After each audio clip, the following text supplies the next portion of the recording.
I and My Chimney *************************************************************************************************************************************************************************************************************************************************************************************************************I and my chimney, two grey-headed old smokers, reside in the country. We are, I may say, old settlers here, particularly my old chimney, which settles more and more every day. Though I always say, I and my chimney, as Cardinal Wolsey used to say, I and my king, yet this egotistic way of speaking, wherein I take precedence of my chimney, is hardly borne out by the facts. In everything, except the above phrase, my chimney taking precedence of me. Within 30 feet of the turf-sided road, my chimney, a huge, corpulent old harriet of a chimney, rises full in front of me and all my possessions. Standing well up a hillside, my chimney, like Lord Ross's monster telescope, swung vertical to hit the meridian moon, is the first object to greet the approaching traveller's eye, nor is it the last which the sun salutes.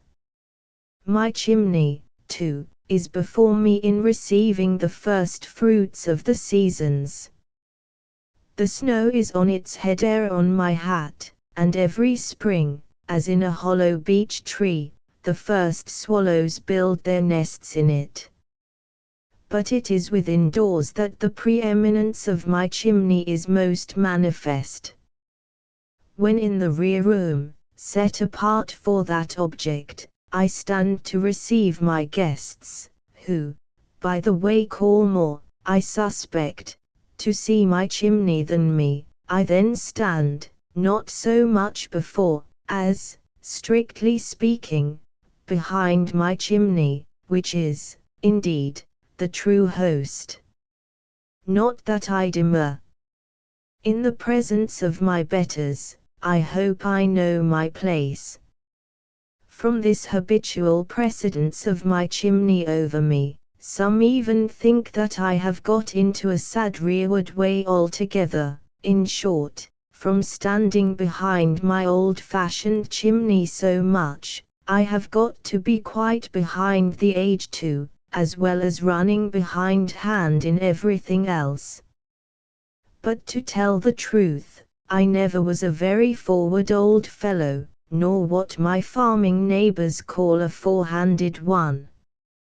Indeed, those rumors about my behindhandedness are so far correct, that I have an odd sauntering way with me sometimes of going about with my hands behind my back.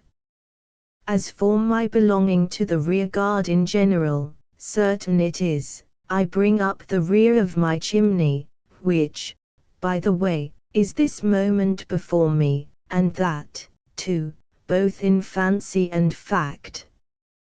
In brief, my chimney is my superior by I know not how many heads and shoulders, my superior, too, in that humbly bowing over with shovel and tongs, I much minister to it, yet never does it minister, or incline over to me, but, if anything, in its settlings, rather leans the other way. My chimney is grand seigneur here, the one great domineering object, not more of the landscape, than of the house, all the rest of which house, in each architectural arrangement, as may shortly appear, is, in the most marked manner, accommodated, not to my wants, but to my chimney's, which, among other things, has the center of the house to himself, leaving but the odd holes and corners to me. But I and my chimney must explain, and as we are both rather obese, we may have to expatiate. In those houses which are strictly double houses, that is, where the hall is in the middle, the fireplaces usually are on opposite sides, so that while one member of the household is warming himself at a fire built into a recess of the north wall, say another member, the former's own brother, perhaps, may be holding his feet to the blaze before a hearth in the south wall, the two thus fairly sitting back to back. Is this well? Be it put to any man who has a proper fraternal feeling. Has it not a sort of sulky appearance? But very probably this style of chimney building originated with some architect afflicted with a quarrelsome family. Then again, almost every modern fireplace has its separate flue, separate throughout, from hearth to chimney top. At least such an arrangement is deemed desirable. Does not this look egotistical, selfish? But still more, all these separate flues, instead of having independent masonry establishments of their own, or instead of being grouped together in one federal stock in the middle of the house, instead of this, I say, each flue is surreptitiously honeycombed into the walls, so that these last are here and there, or indeed almost anywhere, treacherously hollow, and, in consequence, more or less weak.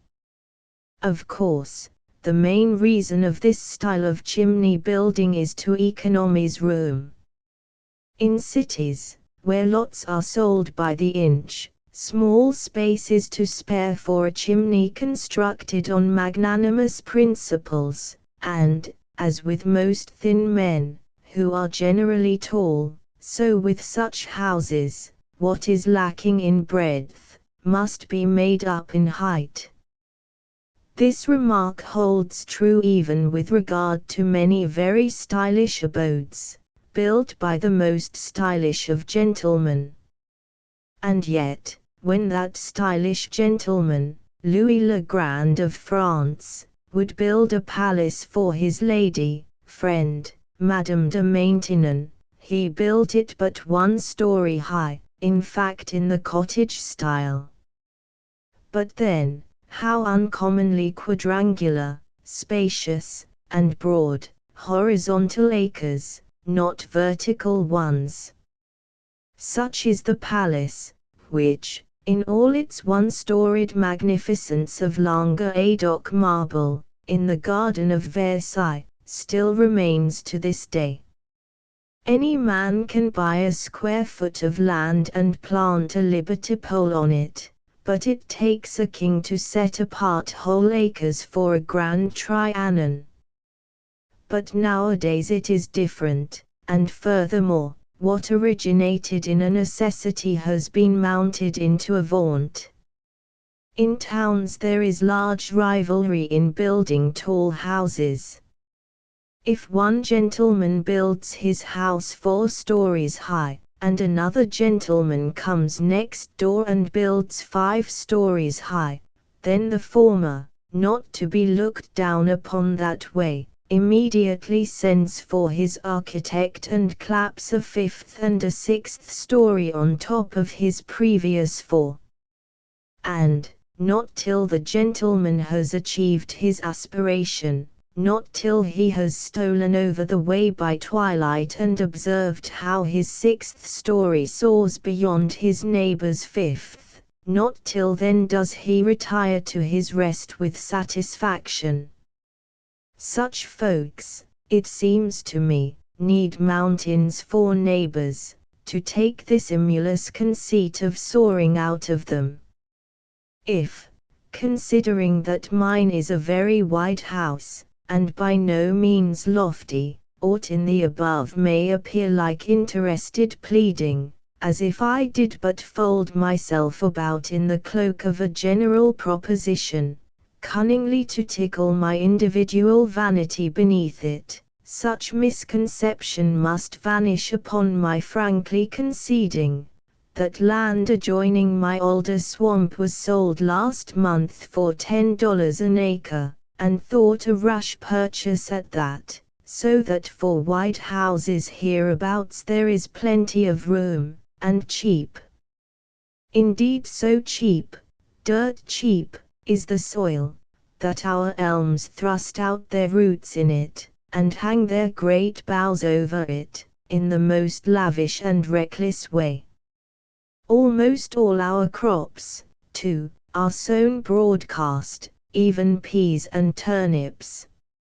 A farmer among us, who should go about his 20-acre field, poking his finger into it here and there, and dropping down a mustard seed, would be thought a penurious, narrow-minded husbandman.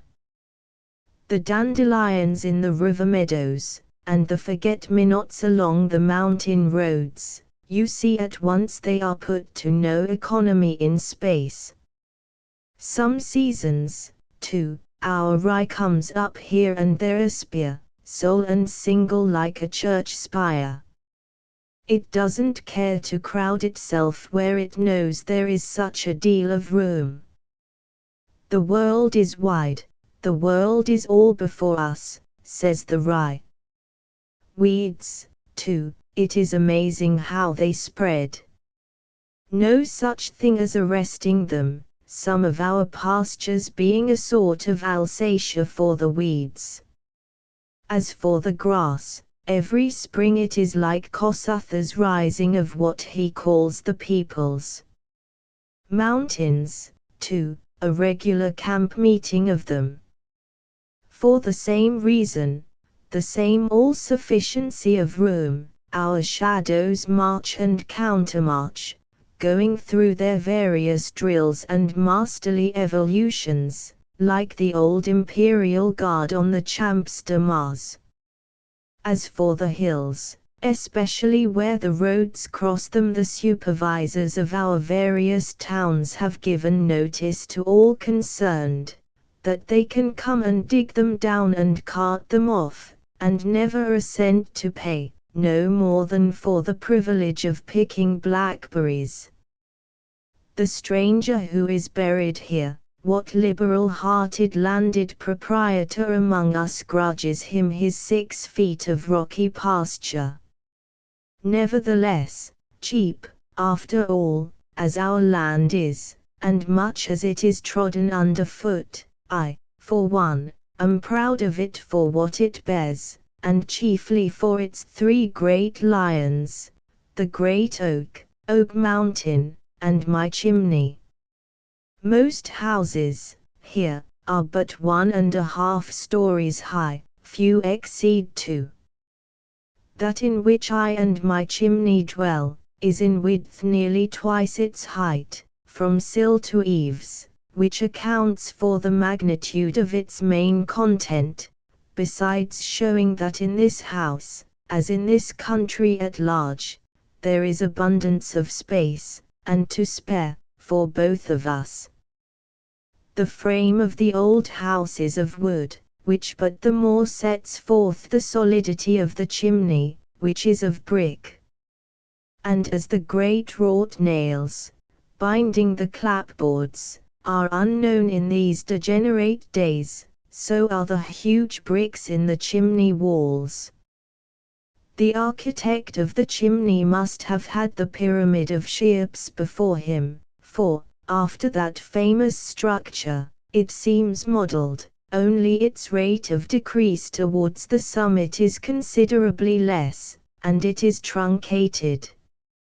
From the exact middle of the mansion it soars from the cellar, right up through each successive floor, till, 4 feet square, it breaks water from the ridgepole of the roof, like an anvil-headed whale, through the crest of a billow.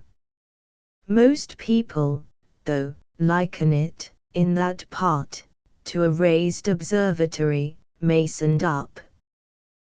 The reason for its peculiar appearance above the roof touches upon rather delicate ground. How shall I reveal that, forasmuch as many years ago the original gable roof of the old house had become very leaky, a temporary proprietor hired a band of woodmen, with their huge, cross-cut saws, and went to sawing the old gable roof clean off. Off it went, with all its birds' nests, and dormer windows. It was replaced with a modern roof, more fit for a railway wood house than an old country gentleman's abode. This operation, raising the structure some 15 feet, was, in effect upon the chimney, something like the falling of the great spring tides. It left uncommon low water all about the chimney, to abate which appearance, the same person now proceeds to slice 15 feet off the chimney itself, actually beheading my royal old chimney, a regicidal act, which, were it not for the palliating fact that he was a poulterer by trade, and, therefore, hardened to such neck-wringings, should send that former proprietor down to posterity in the same cart with Cromwell. Owing to its pyramidal shape, the reduction of the chimney inordinately widened its raised summit. Inordinately, I say, but only in the estimation of such as have no eye to the picturesque. What care I, if, unaware that my chimney, as a free citizen of this free land, stands upon an independent basis of its own, people passing it, wonder how such a brick kiln, as they call it, is supported upon mere joists and rafters. What care I? I will give a traveller a cup of switchel, if he want it, but am I bound to supply him with a sweet taste? Men of cultivated minds see, in my old house and chimney, a goodly old elephant and castle. All feeling hearts will sympathize with me in what I am now about to add. The surgical operation, above referred to, necessarily brought into the open-air a part of the chimney previously under cover, and intended to remain so, and, therefore, not built of what are called weather bricks. In consequence, the chimney, though of a vigorous constitution, suffered not a little, from so naked an exposure, and, unable to acclimate itself, ere long began to fail, showing blotchy symptoms akin to those in measles. Whereupon travellers, passing my way, would wag their heads, laughing, "See that wax nose, how it melts off." But what cared I? The same travellers would travel across the sea to view Kenilworth peeling away, and for a very good reason, that of all artists of the picturesque, decay wears the palm, I would say, the ivy. In fact, I've often thought that the proper place for my old chimney is ivied old England. In vain my wife, with what probable ulterior intent will, ere long, appear, solemnly warned me, that unless something were done, and speedily, we should be burned to the ground, owing to the holes crumbling through the aforesaid blotchy parts, where the chimney joined the roof. "Wife," said I, "far better that my house should burn down, than that my chimney should be pulled down, though but a few feet. They call it a wax nose, very good, not for me to tweak the nose of my superior." But at last the man who has a mortgage on the house dropped me a note, reminding me that, if my chimney was allowed to stand in that invalid condition, my policy of insurance would be void. This was a sort of hint not to be neglected. All the world over, the picturesque yields to the pocketesque.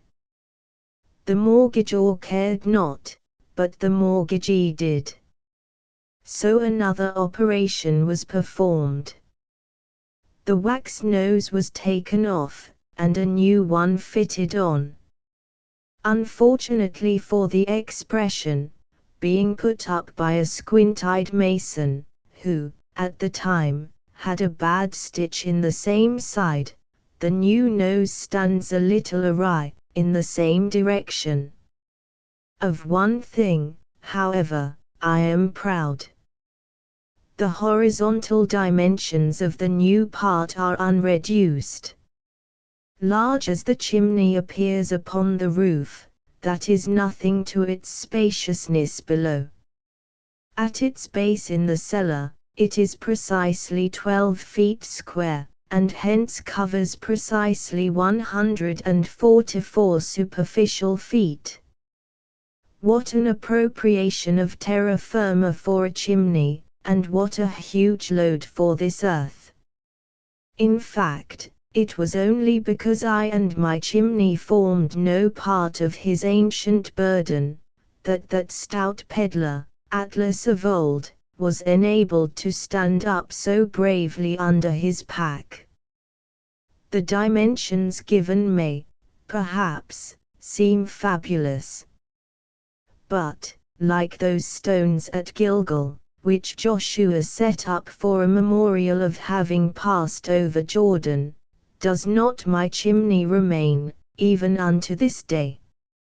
Very often I go down into my cellar, and attentively survey that vast square of masonry. I stand long, and ponder over, and wonder at it. It has a druidical look, away down in the umbrageous cellar there whose numerous vaulted passages, and far glens of gloom, resemble the dark, damp depths of primeval woods. So strongly did this conceit steal over me, so deeply was I penetrated with wonder at the chimney, that one day, when I was a little out of my mind, I now think, getting a spade from the garden, I set to work, digging round the foundation, especially at the corners thereof, obscurely prompted by dreams of striking upon some old, earthen-worn memorial of that bygone day, when, into all this gloom, the light of heaven entered, as the masons laid the foundation stones, peradventure sweltering under an August sun, or pelted by a March storm. Plying my blunted spade, how vexed was I by that ungracious interruption of a neighbor who, calling to see me upon some business, and being informed that I was below, said I need not be troubled to come up, but he would go down to me, and so, without ceremony, and without my having been forewarned, suddenly discovered me, digging in my cellar. Gold digging, sir? Nay, sir, answered I, starting, I was merely, merely, I say I was merely digging round my chimney. Ah, loosening the soil, to make it grow.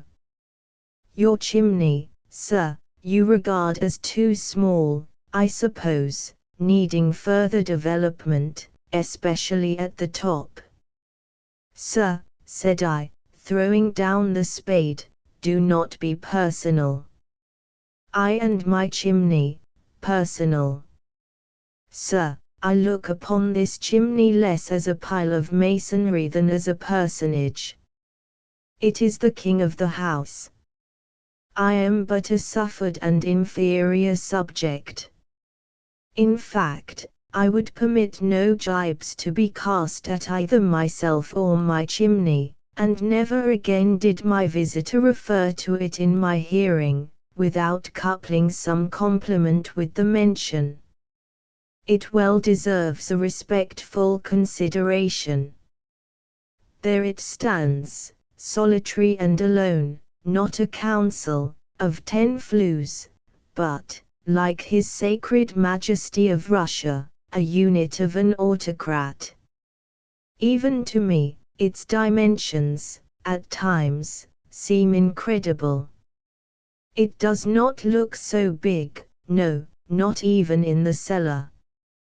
By the mere eye, its magnitude can be but imperfectly comprehended, because only one side can be received at one time, and said side can only present 12 feet, linear measure. But then, Each other side also is 12 feet long, and the whole obviously forms a square, and 12 times 12 is 144. And so, an adequate conception of the magnitude of this chimney is only to be got at by a sort of process in the higher mathematics, by a method somewhat akin to those whereby the surprising distances of fixed stars are computed. It need hardly be said that the walls of my house are entirely free from fireplaces.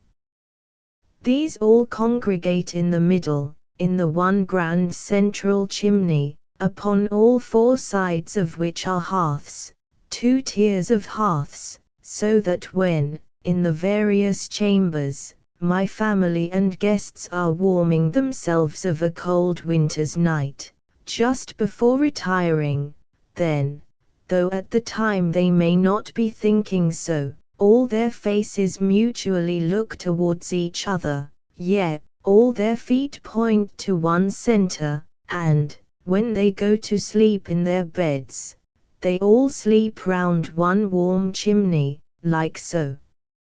Many Iroquois Indians, in the woods, round their one heap of embers. And just as the Indians' fire serves, not only to keep them comfortable, but also to keep off wolves, and other savage monsters, so my chimney, by its obvious smoke at top, keeps off prowling burglars from the towns, for what burglar or murderer would dare break into an abode from whose chimney issues such a continual smoke, betokening that if the inmates are not stirring, at least fires are, and in case of an alarm, candles may readily be lighted, to say nothing of muskets. But stately as is the chimney, yet, grand high altar as it is, right worthy for the celebration of High Mass before the Pope of Rome, and all his cardinals, yet what is there perfect in this world? Caius Julius Caesar, had he not been so inordinately great, they say that Brutus, Cassius, Antony, and the rest, had been greater. My chimney, were it not so mighty in its magnitude, my chambers had been larger. How often has my wife ruefully told me, that my chimney, like the English aristocracy, casts a contracting shade all round it. She avers that endless domestic inconveniences arise, more particularly from the chimney's stubborn central locality. The grand objection with her is, that it stands midway in the place where a fine entrance hole ought to be.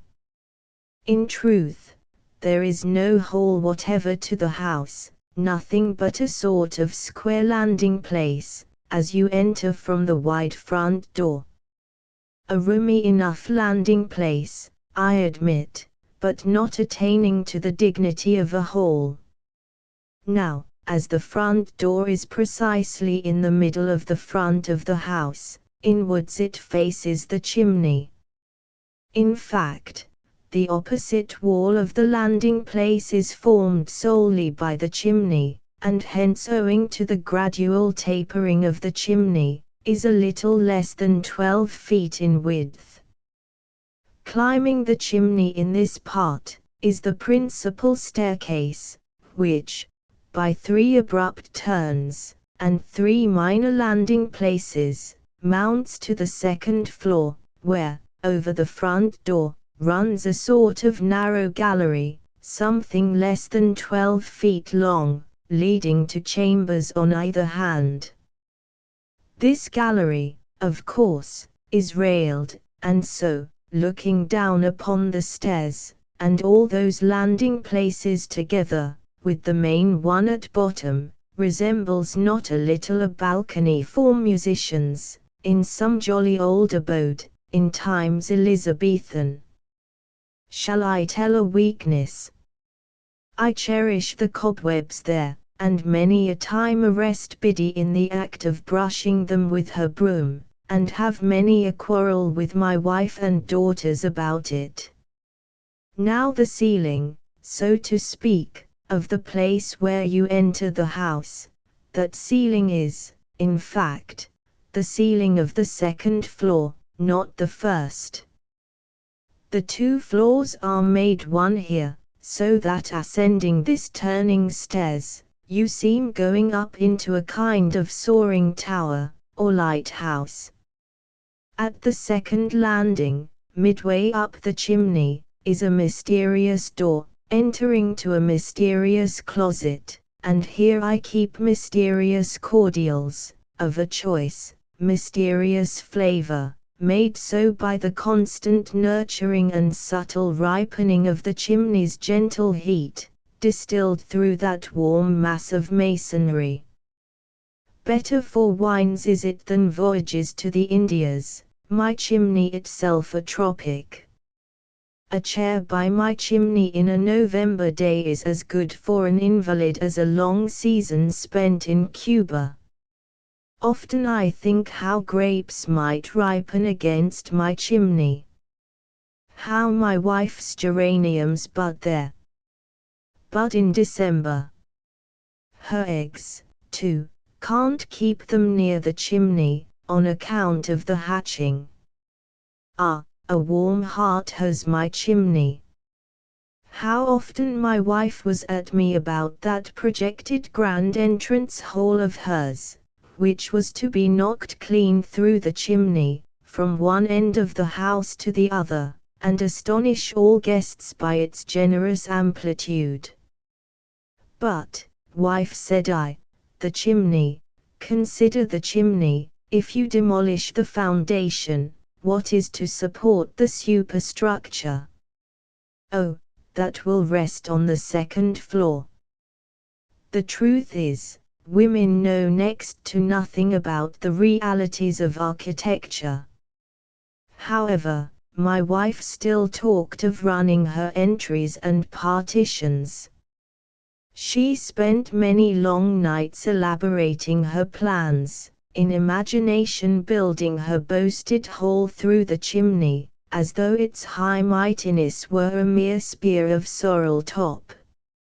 At last, I gently reminded her that, little as she might fancy it, the chimney was a fact, a sober, substantial fact, which, in all her plannings, it would be well to take into full consideration. But this was not of much avail. And here, respectfully craving her permission, I must say a few words about this enterprising wife of mine. Though in years nearly old as myself, in spirit she is young as my little sorrel mare, Trigger, that threw me last fall. What is extraordinary, though she comes of a rheumatic family, she is straight as a pine, never has any aches, while for me with the sciatica, I am sometimes as crippled up as any old apple tree. But she has not so much as a toothache. As for her hearing, let me enter the house in my dusty boots, and she away up in the attic. And for her sight, Biddy, the housemaid, tells other people's housemaids, that her mistress will spy a spot on the dresser straight through the pewter platter, put up on purpose to hide it. Her faculties are alert as her limbs and her senses. No danger of my spouse dying of torpor. The longest night in the year I've known her lie awake, planning her campaign for the morrow. She is a natural projector. The maxim, whatever is right is not hers. Her maxim is, whatever is wrong, and what is more, must be altered, and what is still more, must be altered right away. Dreadful maxim for the wife of a dozy old dreamer like me, who dote on seventh days as days of rest, and out of a sabbatical horror of industry, will, on a weekday, go out of my road a quarter of a mile, to avoid the sight of a man at work.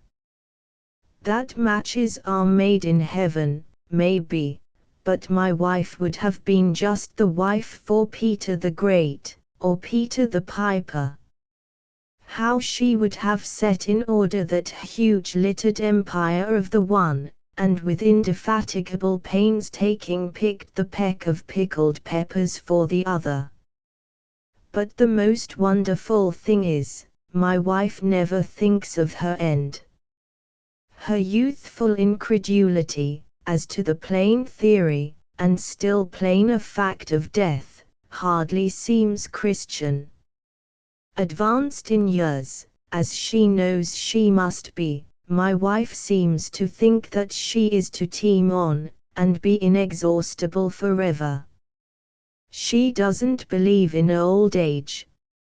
At that strange promise in the plain of Mamre, my old wife, unlike old Abraham's, would not have jeeringly laughed within herself.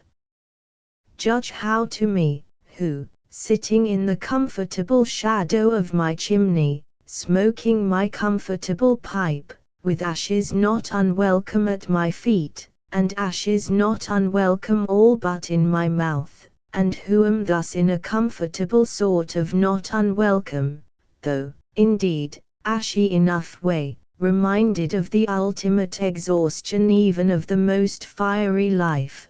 Judge how to me this unwarrantable vitality in my wife must come, sometimes, it is true, with a moral and a calm, but oftener with a breeze and a ruffle.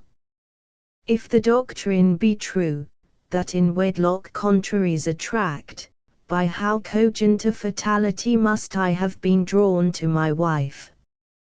While spicily impatient of present and past, like a glass of ginger beer she overflows with her schemes, and, with like energy as she puts down her foot, puts down her preserves and her pickles, and lives with them in a continual future, or ever full of expectations both from time and space, is ever restless for newspapers, and ravenous for letters. Content with the years that are gone, taking no thought for the morrow, and looking for no new thing from any person or quarter whatever, I have not a single scheme or expectation on earth, save in unequal resistance of the undue encroachment of hers. Old myself, I take to oldness in things, for that cause mainly loving old Montin, and old cheese, and old wine, and eschewing young people, hot rolls, new books, and early potatoes, and very fond of my old claw-footed chair, and old club-footed Deacon White, my neighbor, and that still nigher old neighbor, my betwisted old grapevine, that of a summer evening leans in his elbow for cozy company at my window-sill, while I, within doors, lean over mine to meet his, and above all, high above all, am fond of my high-mantled old chimney. But she, out of the infatuate juvenility of hers, takes to nothing but newness, for that cause mainly, loving new cider in autumn, and in spring, as if she were own daughter of Nebuchadnezzar, fairly raving after all sorts of salads and spinaches, and more particularly green cucumbers, though all the time nature rebukes such unsuitable young hankerings in so elderly a person, by never permitting such things to agree with her, and has an itch after recently discovered fine prospects, so no graveyard be in the background, and also after Swedenborgianism, and the spirit-rapping philosophy, with other new views, alike in things natural and unnatural, and immortally hopeful, is forever making new flower beds even on the north side of the house where the bleak mountain wind would scarce allow the wiry weed called hardhack to gain a thorough footing,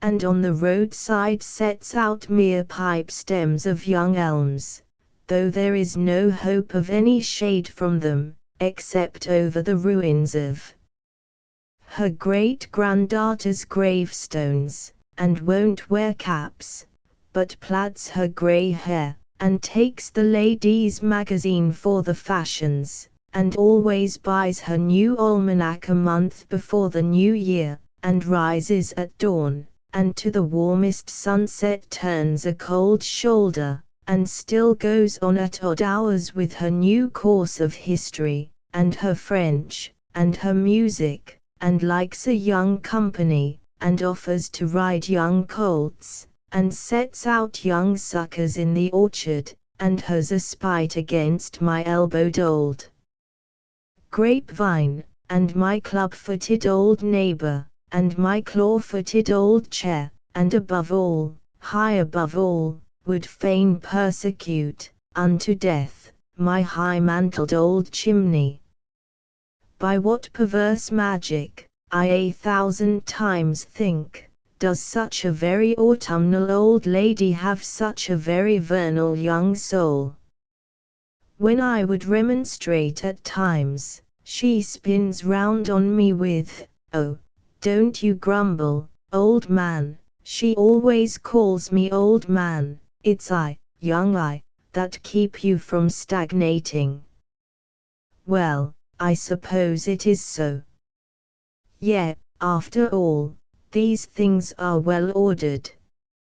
My wife, as one of her poor relations, good soul, intimates, is the salt of the earth, and none the less the salt of my sea, which otherwise were unwholesome. She is its monsoon, too, blowing a brisk gale over it, in the one steady direction of my chimney. Not insensible of her superior energies, my wife has frequently made me propositions to take upon herself all the responsibilities of my affairs. She is desirous that, domestically, I should abdicate, that, renouncing further rule, like the venerable Charles V, I should retire into some sort of monastery. But indeed, the chimney excepted, I have little authority to lay down. By my wife's ingenious application of the principle that certain things belong of right to female jurisdiction, I find myself, through my easy compliances, insensibly stripped by degrees of one masculine prerogative after another. In a dream I go about my fields, a sort of lazy, happy-go-lucky, good-for-nothing, loafing old lear. Only by some sudden revelation am I reminded who is over me, as year before last, one day seeing in one corner of the premises fresh deposits of mysterious boards and timbers. The oddity of the incident at length begat serious meditation. "Wife," said I, "whose boards and timbers are those I see near the orchard there? Do you know anything about them, wife? Who put them there? You know I do not like the neighbors to use my land that way, they should ask permission first." She regarded me with a pitying smile. "Why, old man, don't you know I am building a new barn?" "Didn't you know that, old man?" This is the poor old lady that was accusing me of tyrannizing over her. To return now to the chimney. Upon being assured of the futility of her proposed haul, so long as the obstacle remained, for a time my wife was for a modified project. But I could never exactly comprehend it. As far as I could see through it, it seemed to involve the general idea of a sort of irregular archway, or elbowed tunnel, which was to penetrate the chimney at some convenient point under the staircase, and carefully avoiding dangerous contact with the fireplaces, and particularly steering clear of the great interior flue, was to conduct the enterprising traveler from the front door all the way into the dining room in the remote rear of the mansion. Doubtless it was a bold stroke of genius, that plan of hers, and so was Nero's when he schemed his grand canal through the Isthmus of Corinth. Nor will I take oath, that, had her project been accomplished, then, by help of lights hung at judicious intervals through the tunnel, some Beltone or other might have succeeded in future ages in penetrating through the masonry, and actually emerging into the dining room, and once there, it would have been inhospitable treatment of such a traveler to have denied him a recruiting meal. But my bustling wife did not restrict her objections, nor in the end confine her proposed alterations to the first floor. Her ambition was of the mounting order. She ascended with her schemes to the second floor, and so to the attic. Perhaps there was some small ground for her discontent with things as they were. The truth is, there was no regular passageway upstairs or down, unless we again except that little orchestra gallery before mentioned. And all this was owing to the chimney, which my gamesome spouse seemed despitefully to regard as the bully of the house. On all its four sides, nearly all the chambers sidled up to the chimney for the benefit of a fireplace. The chimney would not go to them, they must needs go to it. The consequence was, almost every room, like a philosophical system, was in itself an entry, or passageway to other rooms, and systems of rooms, a whole suite of entries, in fact. Going through the house, you seem to be forever going somewhere, and getting nowhere. It is like losing one's self in the woods, round and round the chimney you go, and if you arrive at all, it is just where you started, and so you begin again, and again get nowhere. Indeed, though I say it not in the way of fault-finding at all, never was there so labyrinthine an abode. Guests will tarry with me several weeks and every now and then, be anew astonished at some unforeseen apartment. The puzzling nature of the mansion, resulting from the chimney, is peculiarly noticeable in the dining room, which has no less than 9 doors, opening in all directions, and into all sorts of places. A stranger for the first time entering this dining room, and naturally taking no special heed at what door he entered, will, upon rising to depart, commit the strangest blunders.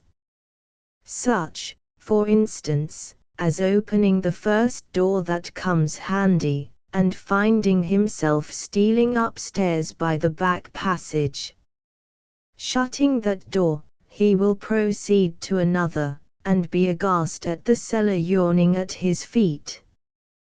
Trying a third, he surprises the housemaid at her work. In the end, no more relying on his own unaided efforts, he procures a trusty guide in some passing person, and in good time successfully emerges. Perhaps as curious a blunder as any, was that of a certain stylish young gentleman, a great exquisite, in whose judicious eyes my daughter Anna had found especial favor. He called upon the young lady one evening, and found her alone in the dining room at her needlework. He stayed rather late, and after abundance of superfine discourse, all the while retaining his hat and cane, made his profuse adieus, and with repeated graceful bows proceeded to depart, after the fashion of courtiers from the Queen, and by so doing, opening a door at random, with one hand placed behind, very effectually succeeded in backing himself into a dark pantry, where he carefully shut himself up, wondering there was no light in the entry. After several strange noises as of a cat among the crockery, he reappeared through the same door, looking uncommonly crestfallen, and, with a deeply embarrassed air, requested my daughter to designate at which of the 9 he should find exit. When the mischievous Anna told me the story, she said it was surprising how unaffected and matter-of-fact the young gentleman's manner was after his reappearance. He was more candid than ever, to be sure, having inadvertently thrust his white kids into an open drawer of Havana sugar, under the impression, probably, that being what they call a sweet fellow his route might possibly lie in that direction. Another inconvenience resulting from the chimney is the bewilderment of a guest in gaining his chamber, many strange doors lying between him and it. To direct him by finger posts would look rather queer, and just as queer in him to be knocking at every door on his route, like London's city guest, the King, at Temple Bar. Now, of all these things and many, many more, my family continually complained. At last my wife came out with her sweeping proposition, in toto to abolish the chimney. What, said I, abolish the chimney? To take out the backbone of anything, wife, is a hazardous affair. Spines out of backs, and chimneys out of houses, are not to be taken like frosted lead pipes from the ground. Besides, added I, the chimney is the one grand permanence of this abode.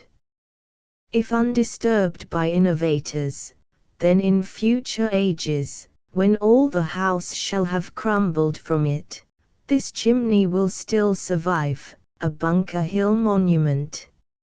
No, no, wife, I can't abolish my backbone. So said I then. But who is sure of himself, especially an old man, with both wife and daughters ever at his elbow and ear? In time, I was persuaded to think a little better of it, in short, to take the matter into preliminary consideration. At length it came to pass that a master mason, a rough sort of architect, one Mr. Scribe, was summoned to a conference. I formally introduced him to my chimney. A previous introduction from my wife had introduced him to myself. He had been not a little employed by that lady, in preparing plans and estimates for some of her extensive operations in drainage. Having, with much ado, extorted from my spouse the promise that she would leave us to an unmolested survey, I began by leading Mr. Scribe down to the root of the matter, in the cellar. Lamp in hand, I descended, for though upstairs it was noon, below it was night. We seemed in the pyramids, and I, with one hand holding my lamp overhead, and with the other pointing out, in the obscurity, the whole mass of the chimney, seemed some Arab guide, showing the cobwebbed mausoleum of the great god Apis. "This is a most remarkable structure, sir," said the master mason, after long contemplating it in silence, "a most remarkable structure, sir." "Yes," said I complacently, "everyone says so. But large as it appears above the roof, I would not have inferred the magnitude of this foundation, sir, eyeing it critically. Then taking out his rule, he measured it. 12 feet square, 144 square feet. Sir, this house would appear to have been built simply for the accommodation of your chimney. Yes, my chimney and me. Tell me candidly, now, I added, would you have such a famous chimney abolished? I wouldn't have it in a house of mine, sir, for a gift, was the reply. It's a losing affair altogether, sir. Do you know, sir, that in retaining this chimney, you are losing, not only 144 square feet of good ground, but likewise a considerable interest upon a considerable principal. How? Look, sir, said he, taking a bit of red chalk from his pocket, and figuring against a whitewashed wall. 20 times 8 is so and so, then 42 times 30, 9 is so and so, ain't it, sir? Well, add those together, and subtract this here, then that makes so and so, still chalking away. To be brief, after no small ciphering, Mr. Scribe informed me that my chimney contained, I am ashamed to say how many thousand and odd valuable bricks. No more, said I, fidgeting. Pray now, let us have a look above. In that upper zone we made 2 more circumnavigations for the first and second floors. That done, we stood together at the foot of the stairway by the front door, my hand upon the knob, and Mr. Scribe hat in hand. Well, sir, said he, a sort of feeling his way, and, to help himself, fumbling with his hat, well, sir, I think it can be done. What, pray, Mr. Scribe, what can be done? Your chimney, sir, it can without rashness be removed, I think. I will think of it, too, Mr. Scribe, said I, turning the knob and bowing him towards the open space without. I will think of it, sir, it demands consideration. Much obliged to ye. Good morning, Mr. Scribe. It is all arranged, then cried my wife with great glee, bursting from the nighest room. When will they begin? Demanded my daughter Julia. Tomorrow, asked Anna. Patience, patience, my dears, said I. Such a big chimney is not to be abolished in a minute. Next morning it began again. You remember the chimney, said my wife. Wife, said I, it is never out of my house and never out of my mind. But when is Mr. Scribe to begin to pull it down? Asked Anna. Not today, Anna, said I. When, then? Demanded Julia, in alarm. Now, if this chimney of mine was, for size, a sort of belfry, for ding-donging at me about it, my wife and daughters were a sort of bells, always chiming together, or taking up each other's melodies at every pause, my wife the key-clapper of all. A very sweet ringing, and pealing, and chiming, I confess, but then, the most silvery of bells may, sometimes, dismally toll, as well as merrily play. And as touching the subject in question, it became so now. Perceiving a strange relapse of opposition in me, wife and daughters began a soft and dirge-like, melancholy tolling over it. At length my wife, getting much excited, declared to me, with pointed finger, that so long as that chimney stood, she should regard it as the monument of what she called my broken pledge. But finding this did not answer, the next day, she gave me to understand that either she or the chimney must quit the house. Finding matters coming to such a pass, I and my pipe philosophized over them a while, and finally concluded between us, that little as our hearts went with the plan, yet for peace sake, I might write out the chimney's death warrant, and, while my hand was in, scratch a note to Mr. Scribe. Considering that I, and my chimney, and my pipe, from having been so much together, were three great cronies, the facility with which my pipe consented to a project so fatal to the goodliest of our trio, or rather, the way in which I and my pipe, in secret, conspired together, as it were, against our unsuspicious old comrade, this may seem rather strange, if not suggestive of sad reflections upon us too. But, indeed, we, sons of clay, that is my pipe and I, are no whit better than the rest. Far from us, indeed, to have volunteered the betrayal of our crony. We are of a peaceable nature, too. But that love of peace it was which made us false to a mutual friend, as soon as his cause demanded a vigorous vindication. But I rejoice to add, that better and braver thoughts soon returned, as will now briefly be set forth. To my note, Mr. Scribe replied in person. Once more we made a survey, mainly now with a view to a pecuniary estimate. "I will do it for $500, said Mr. Scribe at last, again hat in hand.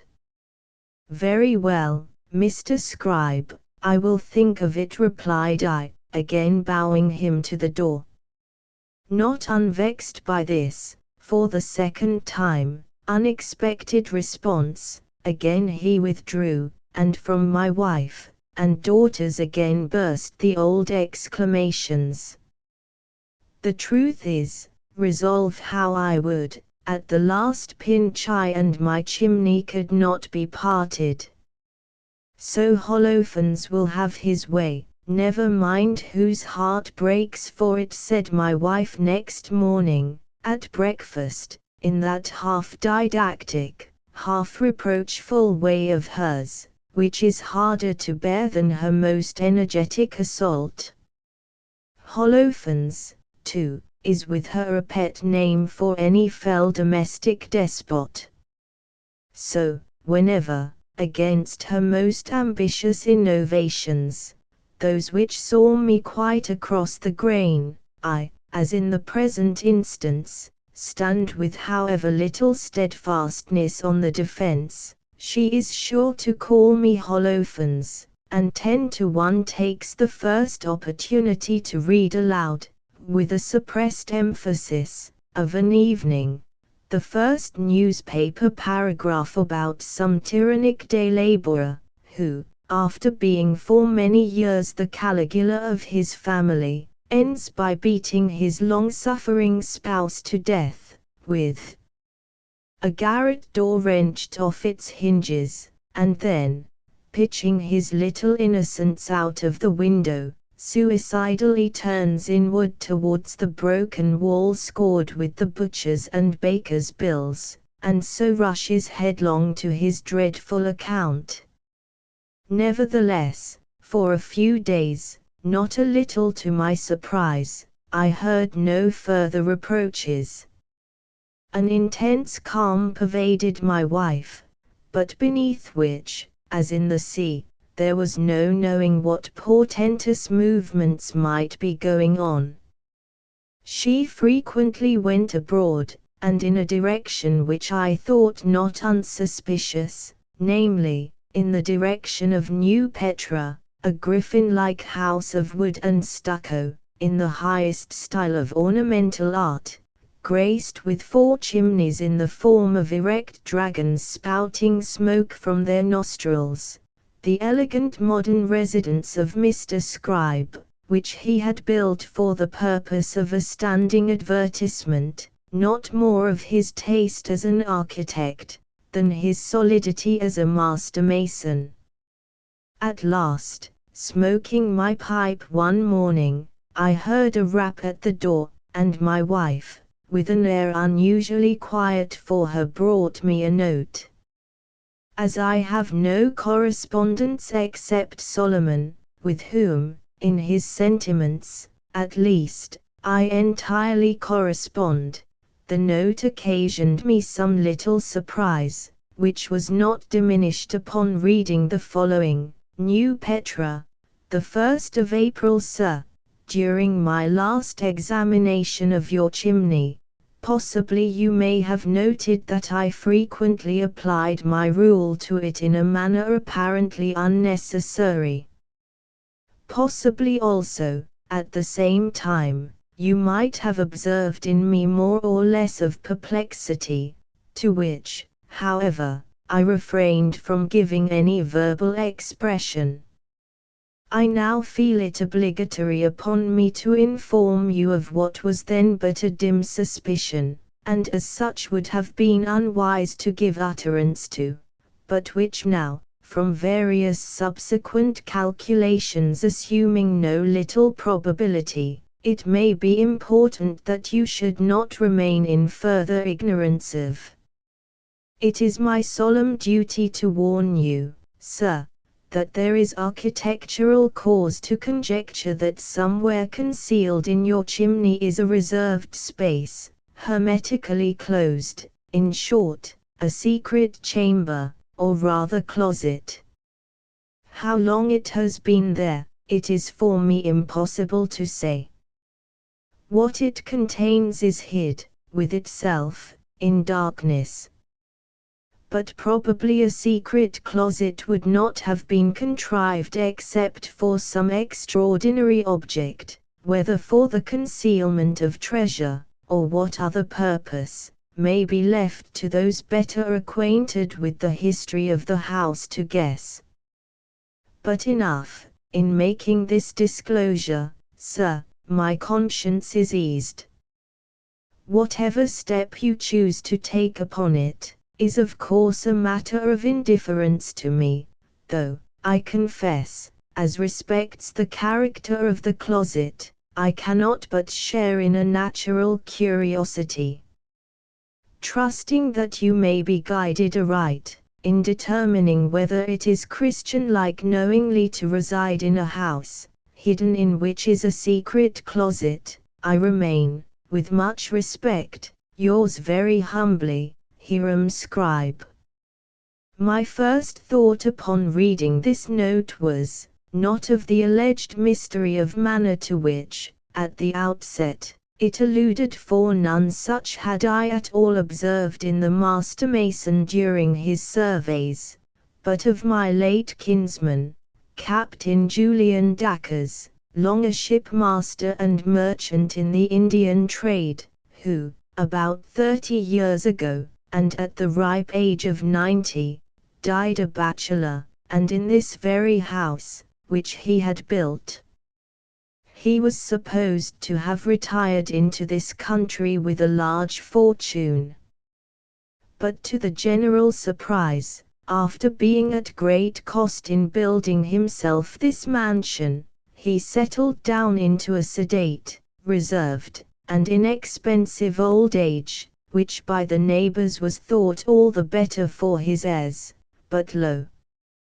Upon opening the will, his property was found to consist but of the house and grounds, and some $10,000 in stocks, but the place, being found heavily mortgaged, was in consequence sold.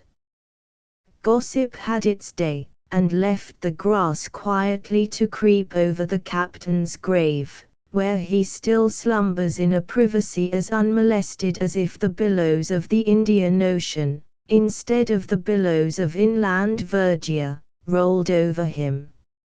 Still, I remembered long ago, hearing strange solutions whispered by the country people for the mystery involving his will, and, by reflex, himself, and that, too, as well in conscience as purse. But people who could circulate the report, which they did, that Captain Julian Dacres had, in his day, been a Borneo pirate, surely were not worthy of credence in their collateral notions. It is queer what wild whimsies of rumors will, like toadstools, spring up about any eccentric stranger, who, settling down among a rustic population, keeps quietly to himself. With some, inoffensiveness would seem a prime cause of offense. But what chiefly had led me to scout at these rumors, particularly as referring to concealed treasure, was the circumstance that the stranger, the same who raised the roof and the chimney, into whose hands the estate had passed on my kinsman's death, was of that sort of character, that had there been the least ground for those reports, he would speedily have tested them, by tearing down and rummaging the walls. Nevertheless, the note of Mr. Scribe, so strangely recalling the memory of my kinsman, very naturally chimed in with what had been mysterious, or at least unexplained, about him. Vague flashings of ingots united in my mind with vague gleamings of skulls. But the first cool thought soon dismissed such chimeras, and, with a calm smile, I turned towards my wife, who, meantime, had been sitting nearby, impatient enough, I dare say, to know who could have taken it into his head to write me a letter. "Well, old man," said she, "who is it from, and what is it about?" "Read it, wife," said I, handing it. Read it she did, and then, such an explosion. I will not pretend to describe her emotions, or repeat her expressions. Enough that my daughters were quickly called in to share the excitement. Although they had never before dreamed of such a revelation as Mr. Scribe's, yet upon the first suggestion they instinctively saw the extreme likelihood of it. In corroboration, they cited first my kinsman, and second, my chimney, alleging that the profound mystery involving the former, and the equally profound masonry involving the latter, though both acknowledged facts, were alike preposterous on any other supposition than the secret closet. But all this time I was quietly thinking to myself, could it be hidden from me that my credulity in this instance would operate very favorably to a certain plan of theirs? How to get to the secret closet, or how to have any certainty about it at all, without making such fell work with the chimney as to render its set destruction superfluous. That my wife wished to get rid of the chimney, it needed no reflection to show, and that Mr. Scribe, for all his pretended disinterestedness, was not opposed to pocketing $500 by the operation, seemed equally evident. That my wife had, in secret, laid heads together with Mr. Scribe, I at present refrain from affirming. But when I consider her enmity against my chimney, and the steadiness with which at the last she is wont to carry out her schemes, if by hook or by crook she can, especially after having been once baffled, why, I scarcely knew at what step of hers to be surprised. Of one thing only was I resolved, that I and my chimney should not budge. In vain all protests. Next morning I went out into the road, where I had noticed a diabolical-looking old gander, that, for its doughty exploits in the way of scratching into forbidden enclosures, had been rewarded by its master with a portentous, four-pronged, wooden decoration, in the shape of a collar of the Order of the Garrote. This gander I cornered, and rummaging out its stiffest quill, plucked it, took it home, and making a stiff pen, inscribed the following stiff note: Chimney Side, April the 2nd. Mr. Scribe. Sir, for your conjecture, we return you our joint thanks and compliments, and beg leave to assure you, that we shall remain, very faithfully, the same, I and my chimney. Of course, for this epistle we had to endure some pretty sharp raps.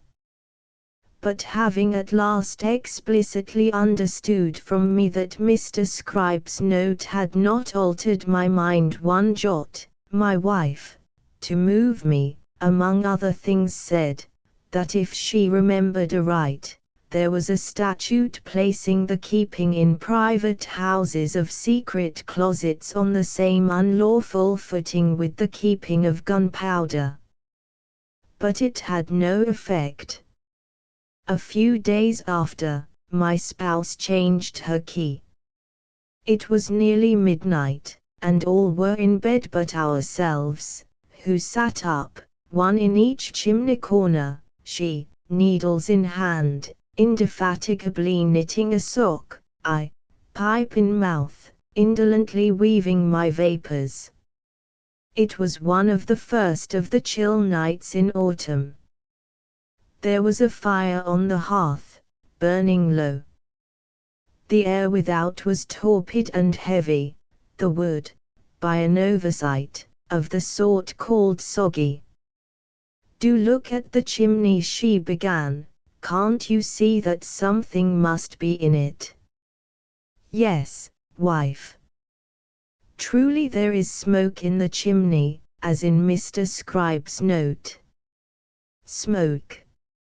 Yes, indeed, and in my eyes, too. How you two wicked old sinners do smoke, this wicked old chimney and you. Wife, said I and my chimney like to have a quiet smoke together, it is true, but we don't like to be called names.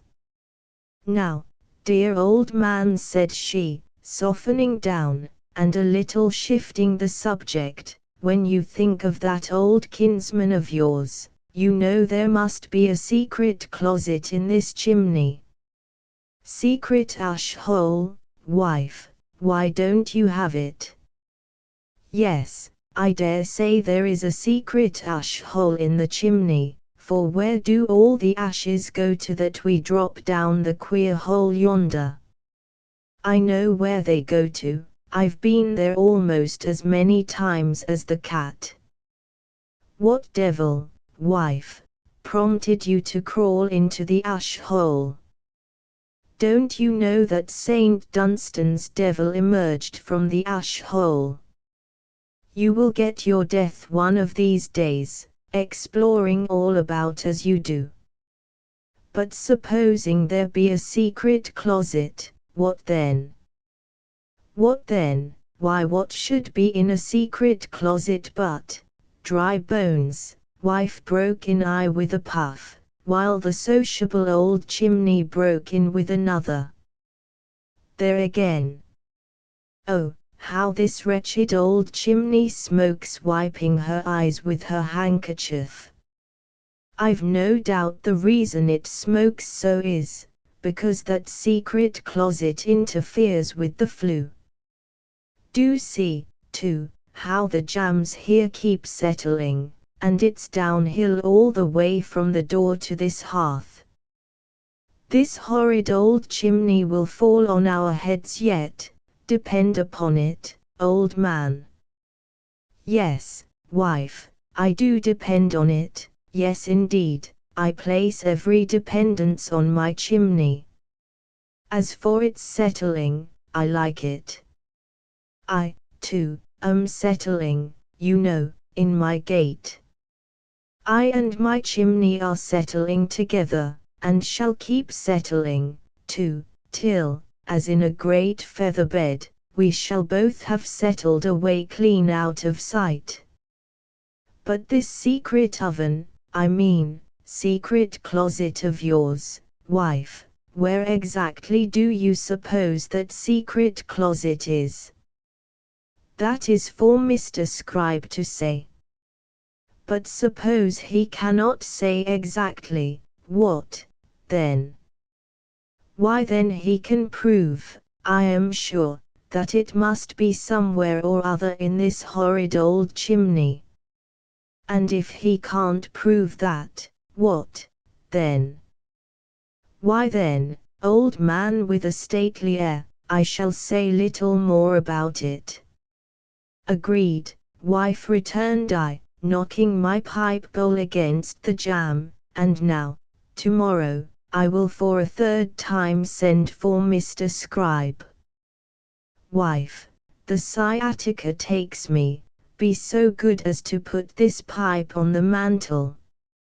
If you get the step ladder for me, I will.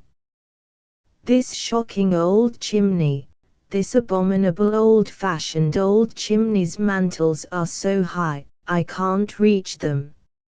No opportunity, however trivial, was overlooked for a subordinate fling at the pile. Here, by way of introduction, it should be mentioned, that besides the fireplaces all round it, the chimney was, in the most haphazard way, excavated on each floor for certain curious out-of-the-way cupboards and closets, of all sorts and sizes, clinging here and there, like nests in the crotches of some old oak. On the second floor these closets were by far the most irregular and numerous. And yet this should hardly have been so, since the theory of the chimney was, that it pyramidically diminished as it ascended. The abrigment of its square on the roof was obvious enough, and it was supposed that the reduction must be methodically graduated from bottom to top. Mr. Scribe, said I when, the next day, with an eager aspect, that individual again came, my object in sending for you this morning is, not to arrange for the demolition of my chimney, nor to have any particular conversation about it, but simply to allow you every reasonable facility for verifying, if you can, the conjecture communicated in your note. Though in secret not a little crestfallen, it may be, by my phlegmatic reception, so different from what he had looked for, with much apparent alacrity he commenced the survey, throwing open the cupboards on the first floor, and peering into the closets on the second, measuring one within, and then comparing that measurement with the measurement without. Removing the fireboards, he would gaze up the flues. But no sign of the hidden work yet. Now, on the second floor the rooms were the most rambling conceivable. They, as it were, dovetailed into each other. They were of all shapes, not one mathematically square room among them all, a peculiarity which by the master mason had not been unobserved. With a significant, not to say portentous expression, he took a circuit of the chimney, measuring the area of each room around it, then going downstairs, and out of doors, he measured the entire ground area, then compared the sum total of all the areas of all the rooms on the second floor with the ground area, then, returning to me in no small excitement, announced that there was a difference of no less than 200 and odd square feet, room enough, in all conscience, for a secret closet. But, Mr. Scribe, said I, stroking my chin, have you allowed for the walls, both main and sectional? They take up some space, you know. Ah, I had forgotten that, tapping his forehead, but still ciphering on his paper, that will not make up the deficiency. But, Mr. Scribe, have you allowed for the recesses of so many fireplaces on a floor, and for the firewalls, and the flues? In short, Mr. Scribe, have you allowed for the legitimate chimney itself, some 144 square feet or thereabouts, Mr. Scribe? How unaccountable! That slipped my mind, too. Did it, indeed, Mr. Scribe?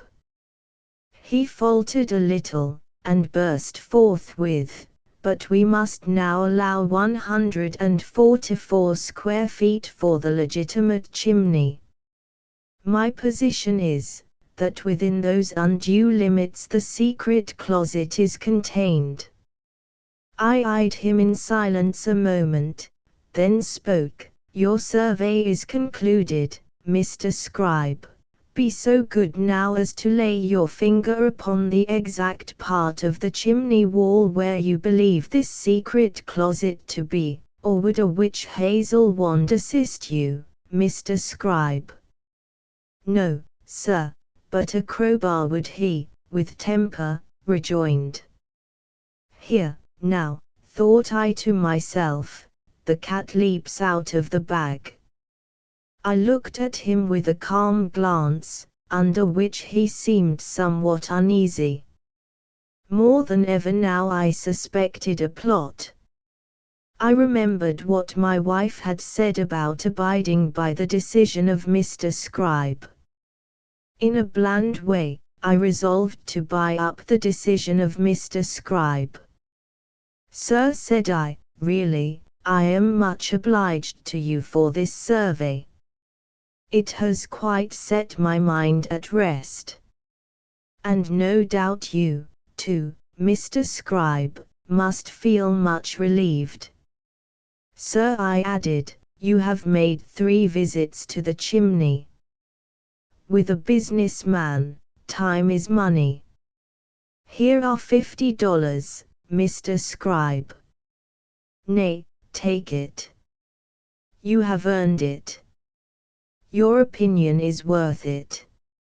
And by the way, as he modestly received the money, have you any objections to give me a little certificate, something, say, like a steamboat certificate, certifying that you, a competent surveyor, have surveyed my chimney, and found no reason to believe any unsoundness, in short, any secret closet in it? Would you be so kind, Mr. Scribe? But, sir, stammered he with honest hesitation. Here are pen and paper, said I, with entire assurance. Enough. That evening I had the certificate framed and hung over the dining room fireplace, trusting that the continual sight of it would forever put at rest at once the dreams and stratagems of my household. But, no.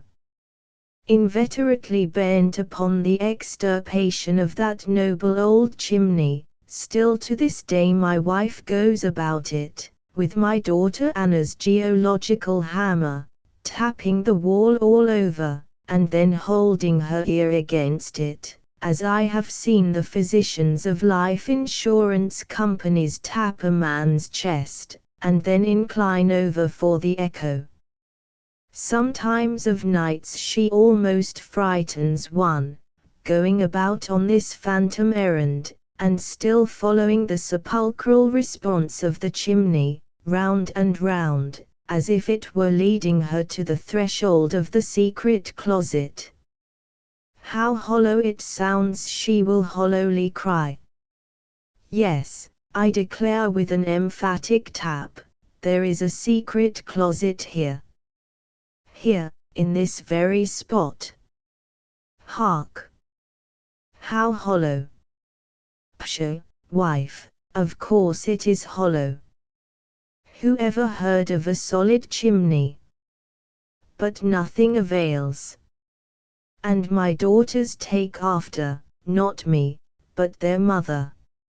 Sometimes all three abandon the theory of the secret closet and return to the genuine ground of attack, the unsightliness of so cumbrous a pile, with comments upon the great addition of room to be gained by its demolition, and the fine effect of the projected grand hall, and the convenience resulting from the collateral running in one direction and another of their various partitions. Not more ruthlessly did the three powers partition away poor Poland, than my wife and daughters would fain partition away my chimney. But seeing that, despite all, I and my chimney still smoke our pipes, my wife reoccupies the ground of the secret closet, enlarging upon what wonders are there, and what a shame it is, not to seek it out and explore it. Wife, said I, upon one of these occasions, why speak more of that secret closet, when there before you hangs contrary testimony of a master mason, elected by yourself to decide? Besides, even if there were a secret closet, secret it should remain, and secret it shall. Yes, wife, here for once I must say my say. Infinite sad mischief has resulted from the profane bursting open of secret recesses. Though standing in the heart of this house, though hitherto we have all nestled about it, unsuspicious of aught hidden within, this chimney may or may not have a secret closet. But if it have, it is my kinsman's. To break into that wall, would be to break into his breast. And that wall-breaking wish of Momus I account the wish of a chirk-robing gossip and knave. Yes, wife, a vile eavesdropping varlet was Momus. Moses. Mumps. Stuff with your mumps and your Moses. The truth is, my wife, like all the rest of the world, cares not a fig for my philosophical jabber. In dearth of other philosophical companionship, I and my chimney have to smoke and philosophize together. And sitting up so late as we do at it, a mighty smoke it is that we two smoky old philosophers make. But my spouse, who likes the smoke of my tobacco as little as she does that of the soot, carries on her war against both. I live in continual dread lest, like the golden bowl, the pipes of me and my chimney shall yet be broken. To stay that mad project of my wife's, naught answers. Or, rather, she herself is incessantly answering, incessantly besetting me with her terrible alacrity for improvement, which is a softer name for destruction. Scarce a day I do not find her with her tape measure, measuring for her grand hall, while Anna holds a yardstick on one side, and Julia looks approvingly on from the other. Mysterious intimations appear in the nearest village paper, signed Claude, to the effect that a certain structure, standing on a certain hill, is a sad blemish to an otherwise lovely landscape. Anonymous letters arrive, threatening me with I know not what, unless I remove my chimney. Is it my wife, too, or who, that sets up the neighbors to badgering me on the same subject, and hinting to me that my chimney, like a huge elm, absorbs all moisture from my garden? At night, also, my wife will start as from sleep, professing to hear ghostly noises from the secret closet. Assailed on all sides, and in all ways, small peace have I and my chimney. Were it not for the baggage, we would together pack up, and remove from the country. What narrow escapes have been ours! Once I found in a drawer a whole portfolio of plans and estimates. Another time, upon returning after a day's absence, I discovered my wife standing before the chimney in earnest conversation with a person whom I at once recognized as a meddlesome architectural reformer, who, because he had no gift for putting up anything, was ever intent upon pulling them down, in various parts of the country, having prevailed upon half-witted old folks to destroy their old-fashioned houses, particularly the chimneys. But worst of all was, that time I unexpectedly returned at early morning from a visit to the city, and upon approaching the house, narrowly escaped 3 brickbats which fell, from high aloft, at my feet. Glancing up, what was my horror to see 3 savages, in blue jean overalls, in the very act of commencing the long-threatened attack. Indeed, thinking of those 3 brickbats, I and my chimney have had narrow escapes. It is now some 7 years since I have stirred from home. My city friends all wonder why I don't come to see them, as in former times. They think I am getting sour and unsocial. Some say that I have become a sort of mossy old misanthrope, while all the time the fact is, I am simply standing guard over my mossy old chimney, for it is resolved between me and my chimney, that I and my chimney will never surrender. Asterisk asterisk asterisk end of the Project Gutenberg ebook. I and my chimney asterisk asterisk asterisk updated editions will replace the previous one, the old editions will be renamed. Creating the works from print editions not protected by U.S. copyright law means that no one owns a United States copyright in these works, so the Foundation, and you, can copy and distribute it in the United States without permission and without paying copyright royalties. Special rules, set forth in the general terms of use part of this license, apply to copying and distributing Project Gutenberg trademark symbol electronic works to protect the Project Gutenberg trademark symbol concept and trademark. Project Gutenberg is a registered trademark, and may not be used if you charge for an ebook, except by following the terms of the trademark license, including paying royalties for use of the Project Gutenberg trademark. If you do not charge anything for copies of this ebook, complying with the trademark license is very easy. You may use this ebook for nearly any purpose, such as creation of derivative works, reports, performances and research.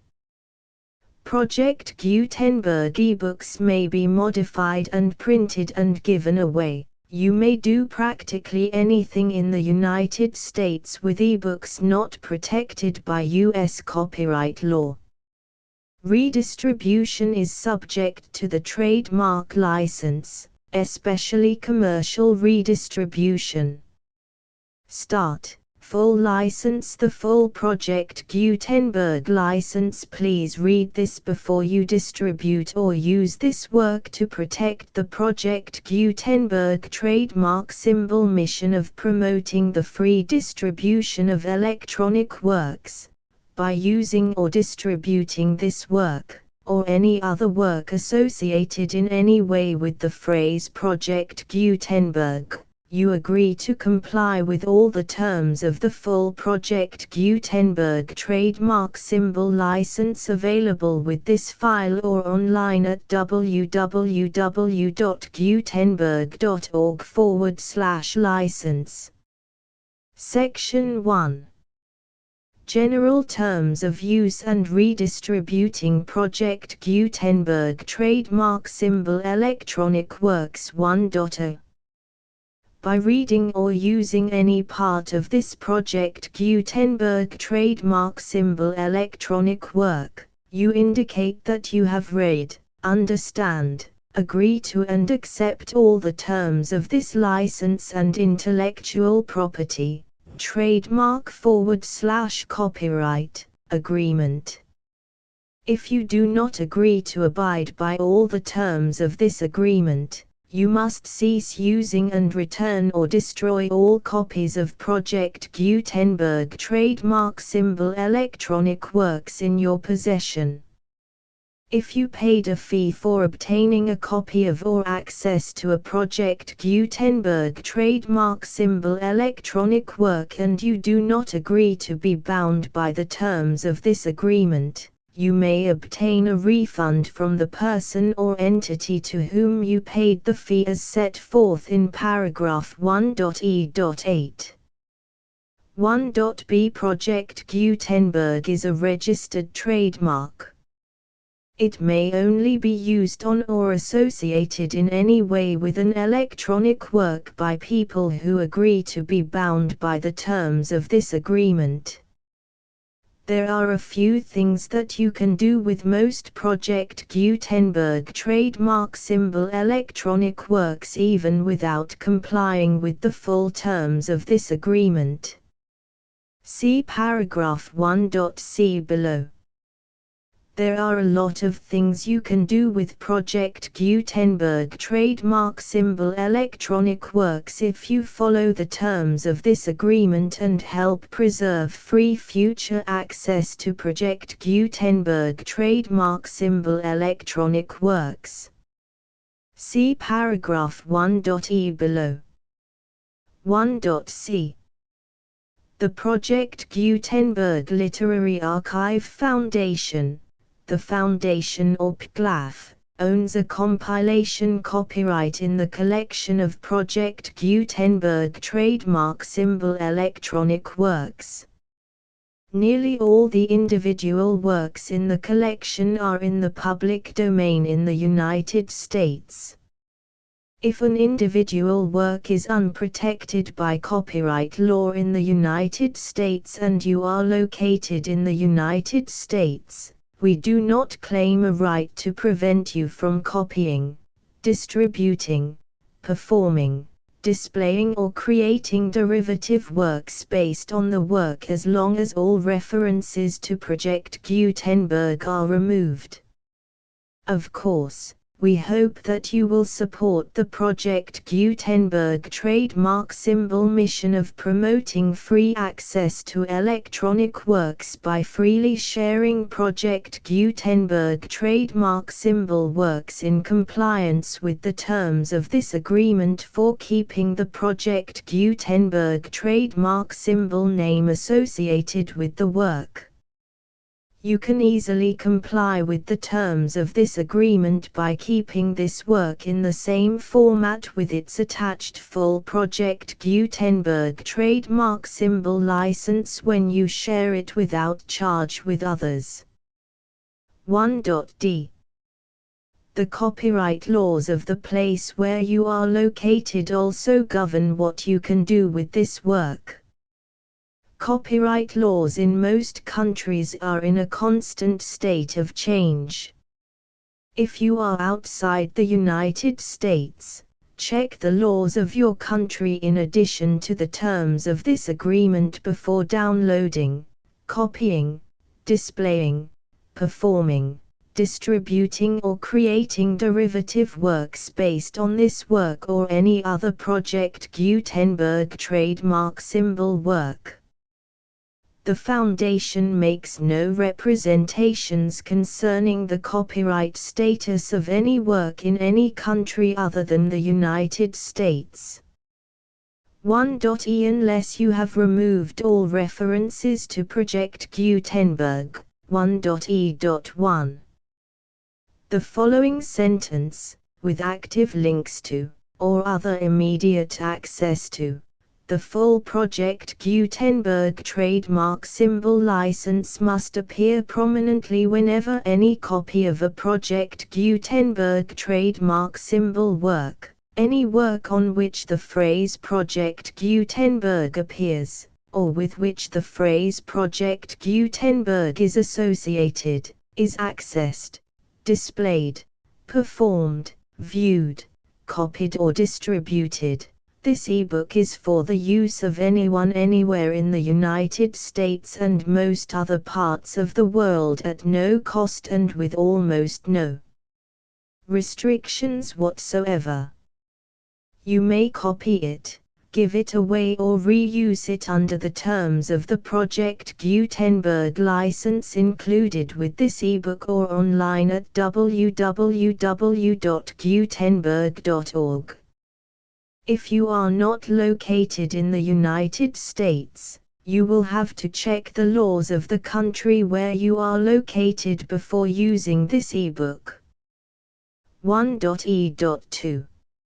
If an individual Project Gutenberg trademark symbol electronic work is derived from texts not protected by U.S. copyright law, does not contain a notice indicating that it is posted with permission of the copyright holder, the work can be copied and distributed to anyone in the United States without paying any fees or charges. If you are redistributing or providing access to a work with the phrase Project Gutenberg associated with or appearing on the work, you must comply either with the requirements of paragraphs 1.e.1 through 1.e.7 or obtain permission for the use of the work and the Project Gutenberg trademark symbol trademark as set forth in paragraphs 1.e.8 or 1.e.9. 1.e.3. If an individual Project Gutenberg trademark symbol electronic work is posted with the permission of the copyright holder, your use and distribution must comply with both paragraphs 1.e.1 through 1.e.7 and any additional terms imposed by the copyright holder.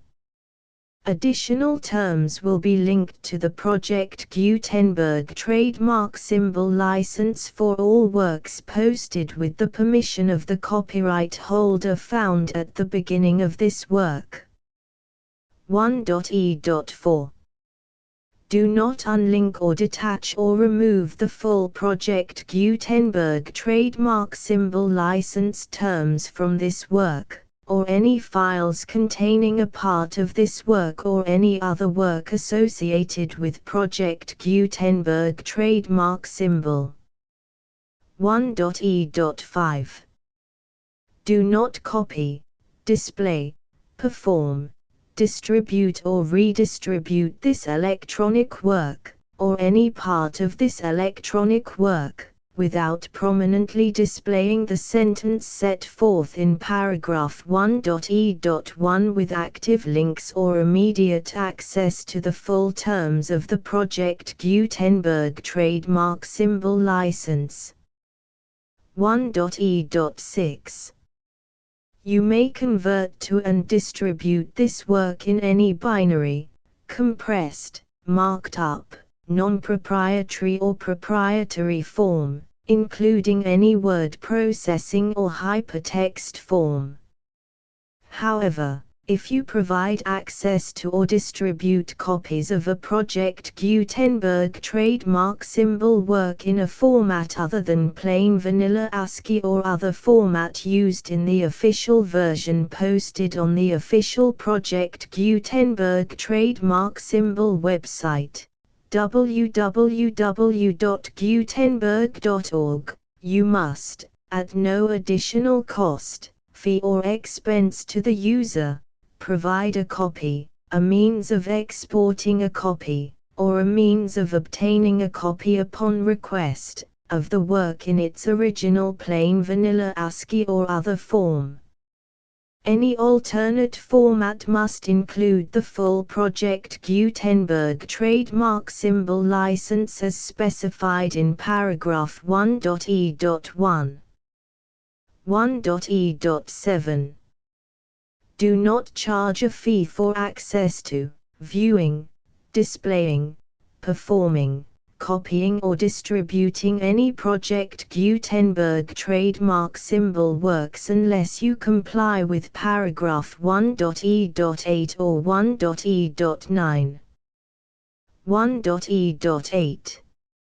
You may charge a reasonable fee for copies of or providing access to or distributing Project Gutenberg trademark symbol electronic works provided that you pay a royalty fee of 20% of the gross profits you derive from the use of Project Gutenberg trademark symbol works calculated using the method you already use to calculate your applicable taxes.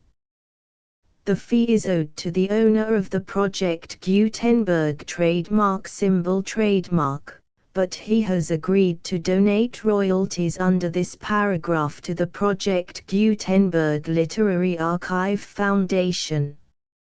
Royalty payments must be paid within 60 days following each date on which you prepare, or are legally required to prepare, your periodic tax returns.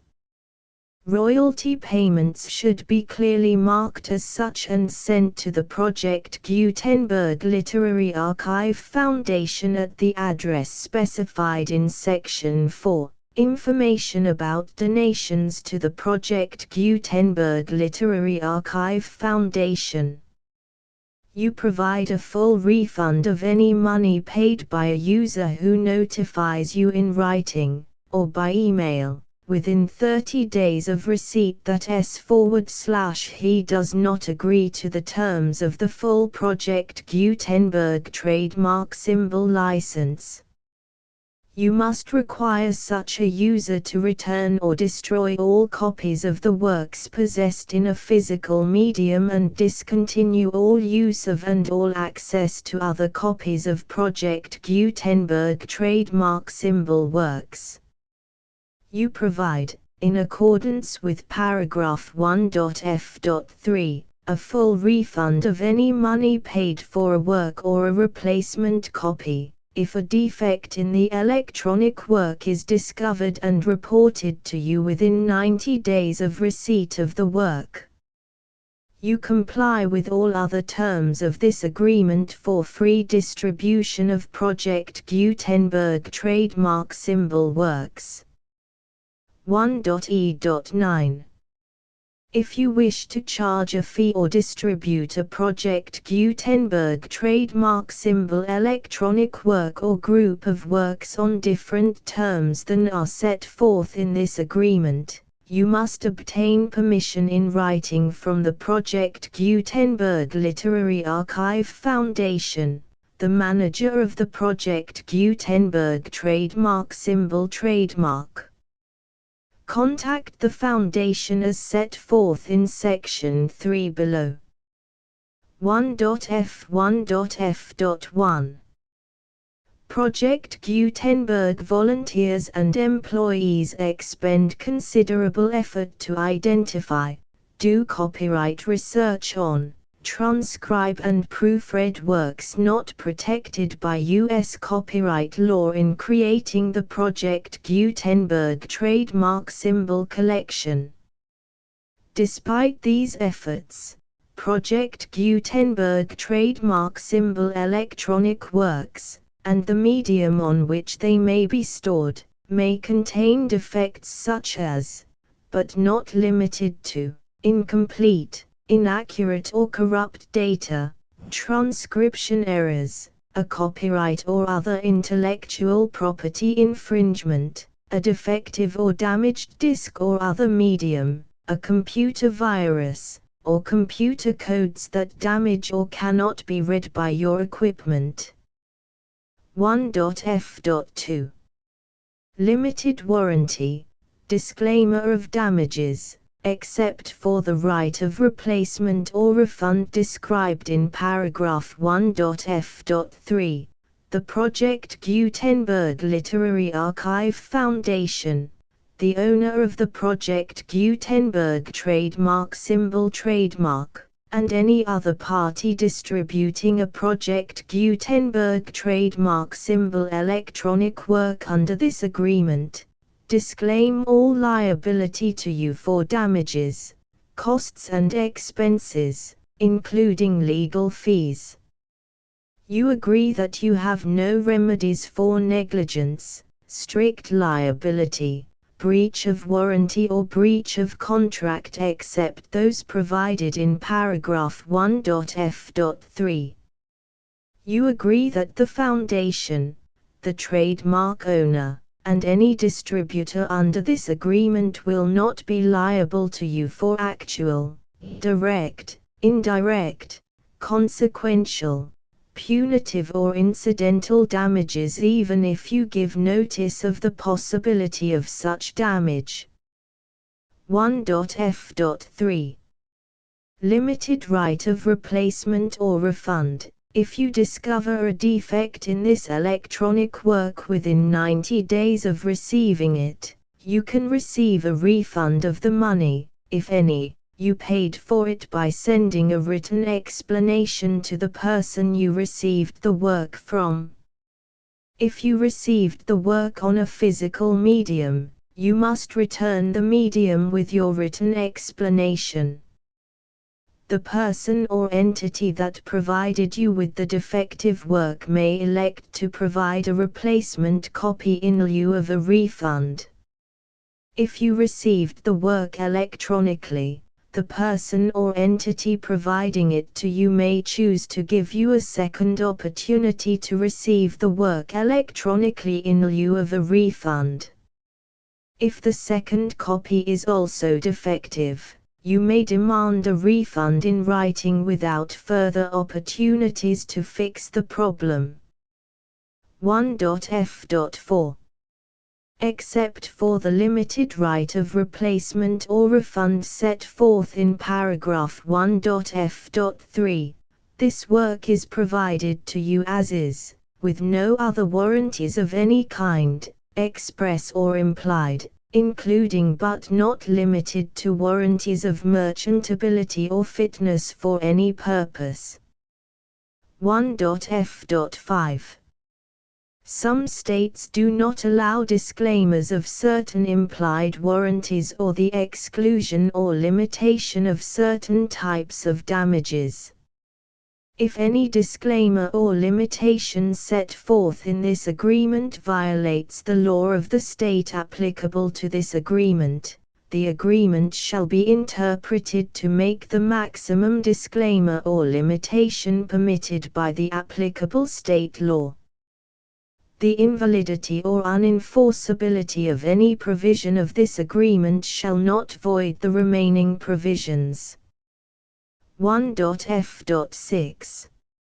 Indemnity. You agree to indemnify and hold the foundation, the trademark owner, any agent or employee of the foundation, anyone providing copies of Project Gutenberg trademark symbol electronic works in accordance with this agreement, and any volunteers associated with the production, promotion and distribution of Project Gutenberg trademark symbol electronic works, harmless from all liability, costs and expenses, including legal fees, that arise directly or indirectly from any of the following which you do or cause to occur.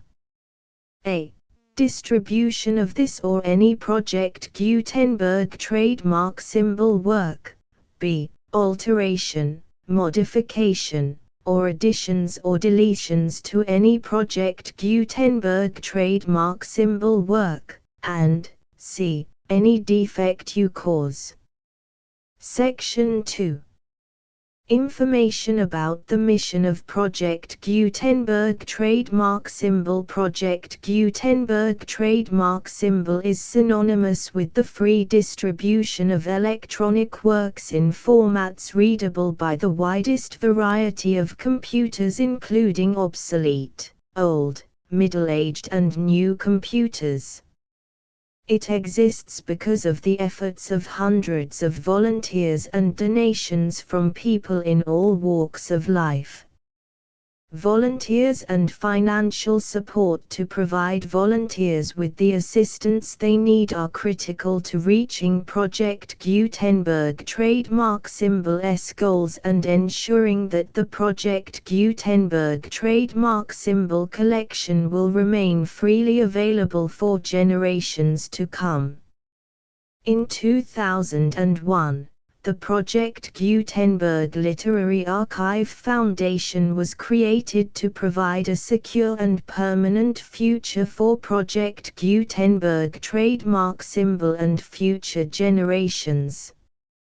To learn more about the Project Gutenberg Literary Archive Foundation and how your efforts and donations can help, see sections 3 and 4 and the Foundation information page at www.gutenberg.org. Section 3. Information about the Project Gutenberg Literary Archive Foundation. The Project Gutenberg Literary Archive Foundation is a non-profit 501(c)(3) educational corporation organized under the laws of the state of Mississippi and granted tax-exempt status by the Internal Revenue Service. The Foundation's IN or Federal Tax Identification Number is 64-6221541. Contributions to the Project Gutenberg Literary Archive Foundation are tax-deductible to the full extent permitted by U.S. federal laws and your state's laws.